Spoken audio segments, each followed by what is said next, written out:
জেলা প্রশাসনের আয়োজনে বাঘেরহাটে চলছে সাঁতার প্রতিযোগিতা। এ নিয়ে আরো জানাতে সরাসরি যুক্ত হচ্ছেন সহকর্মী এস সোহান।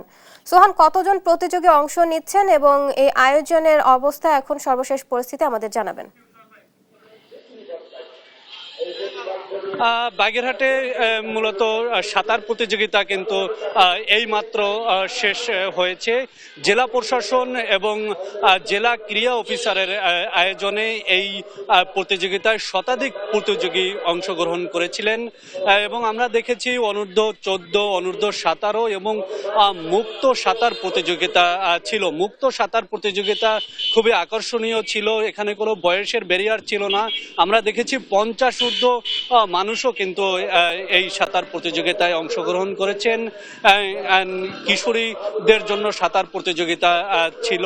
এছাড়া সবকিছু মিলিয়ে কিন্তু এখানে বাগেরহাটের যে সাঁতারুরা ছিল তারা এই আয়োজনে অংশগ্রহণ করেছেন এবং এই আয়োজনটি সকাল 10টায় উদ্বোধন করেছেন বাগেরহাটের অতিরিক্ত জেলা প্রশাসক মোহাম্মদ আরিফুল ইসলাম এবং দুপুরের দিকে এই আয়োজনের সমাপনী করা হবে এবং সমাপনী অনুষ্ঠানে পুরস্কার বিতরণ করবেন বাগেরহাটের জেলা প্রশাসক মোহাম্মদ কামরুল ইসলাম। আপনাদেরকে আরো জানাতে চাই, এই যে আজকের সাঁতার প্রতিযোগিতা, এই প্রতিযোগিতা কিন্তু বাগেরহাটের তারুণ্যের উৎসবের একটি অংশ ছিল এবং এই প্রতিযোগিতার সমাপনীর মাধ্যমে কিন্তু বাগেরহাটে 2025 সালের যে তারুণ্যের উৎসব, সেই তারুণ্যের উৎসব শেষ হবে বলে আমাদেরকে জেলা প্রশাসক জানিয়েছেন। এছাড়া তারুণ্যের উৎসব উপলক্ষে বাগেরহাটে কিন্তু বিভিন্ন প্রতিযোগিতার আয়োজন করা হয়েছিল।